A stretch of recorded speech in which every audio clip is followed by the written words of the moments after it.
Welcome back. Today, members of the White House Task Force to Eliminate Fraud held a meeting recommitting to funding cuts for what they called a failed homeless industrial complex in Los Angeles. It comes as Mayor Karen Bass blames a recent uptick in homelessness in part to a lack of federal funds. Our Ryan Thompson takes a closer look.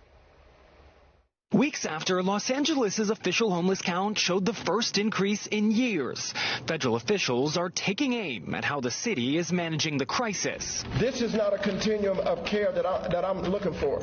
This is drug paraphernalia. Housing and Urban Development Secretary Scott Turner visiting Los Angeles Tuesday, escalating the administration's criticism of the Los Angeles Homeless Services Authority, or LAHSA, which has seen its federal funding frozen amid allegations of mismanagement. LAHSA had received $1 billion in taxpayer dollars over the last 5 years. That's $1 billion over the last 5 years with no accountability and zero results. And despite receiving more federal homelessness funding than any other jurisdiction in our nation, LA remains the epicenter of the nation's drug-fueled homelessness crisis. LAHSA's management has drawn bipartisan criticism, including among local officials. Financial audits have at times been incomplete, some housing projects have stalled, and questions have persisted over how effectively taxpayer dollars are being spent.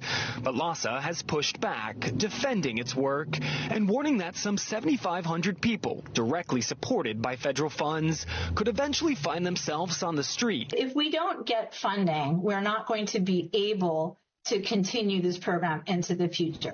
Schneider is the Chief Community Engagement Officer at Jewish Family Service LA, which provides transitional housing for families impacted by domestic violence. We are very accountable to the government grants that we receive and to the community donors and foundations that support us, and our goal is to really transform lives, and specifically in this case, the lives of mainly women and children at pretty much the worst moment in their lives. Secretary Turner and other federal officials have accused Los Angeles of creating what they call a homeless industrial complex, suggesting some organizations are benefiting from the business of providing care.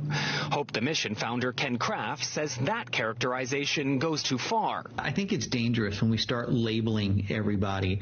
And for anyone who's operated a large homeless service agency like I have, it's expensive. It takes a lot of money. The numbers of employees that we have to have in order to operate 34 homeless shelters, in which we have to have 3 shifts every day. With the Los Angeles mayoral election only months away, homelessness is set to become a key issue on the candidates' platforms. But with millions in federal funding now uncertain, candidates will have to answer not only how they'll stop the crisis, but potentially how they'll pay for it.